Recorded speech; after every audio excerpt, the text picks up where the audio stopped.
The Honourable Nanaia Mahuta.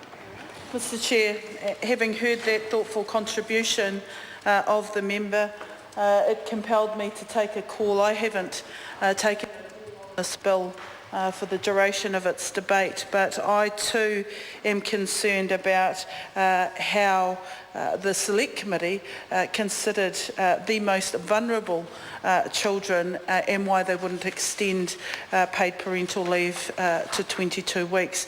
But more importantly, the definition that most compels me to stand is the one where those whose pregnancy results in a live birth before 37 weeks of gestation. Having had some experience in this area, it is possible, medically possible, to keep a child alive from 23 weeks with medical intervention, and the greatest prospect of risk at that point in time is actually the development of the lungs. So if you count the fact that it is a reality that it can be possible for children to live at 23 weeks, factoring in 16 weeks of paid parental leave may still mean that parents are in hospital still with their child.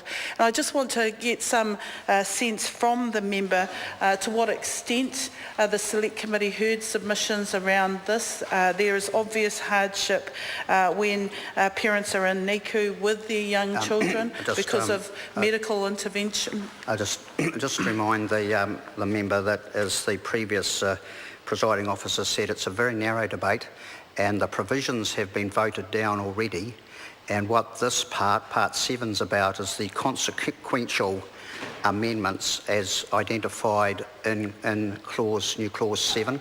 So I just ask the member, we can't get into a wide debate on this. It's as the regulations that are amended in clause 7, that's where we need to focus. So future speakers, it's a very narrow debate. Honourable Nanaia Mahuta. Thank you, Mr Speaker. In bringing the debate back to clause 7 and alignment with the regulations, it would be, I think, in line with the previous speaker, seeking some advice from the member and the chair regarding the issues of cost, whether some factual information and evidence was provided to the member around how many children would be affected by limiting the definition in the way that you have recommended, how this might better aid and support the real numbers of families that are provided, because I suspect when you put that into context, it's actually a very narrow number of families, and to ensure that there was a thorough and robust debate at the Select Committee level when you were considering the regulations about how the support, for the very real support required for families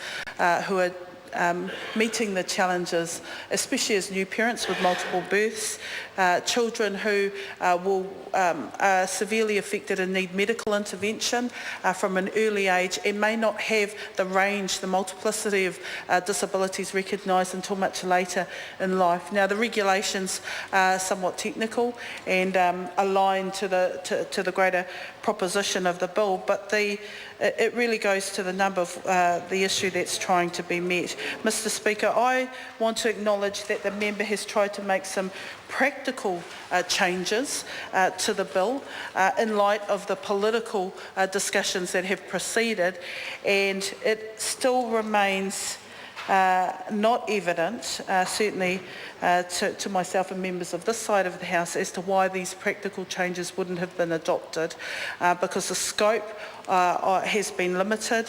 The numbers of children affected would have been limited, and therefore parents, but the very real needs and challenges, I think, are so important to address. So there have been a couple of questions put to Sue Moroney as the proposer of the bill. I think she's conceded quite a bit. Insofar as the regulations are concerned, it would be useful from a technical point of view to see whether or not there was actually a great deal of debate in this part, or whether the substantial debate was preceding this part of the bill.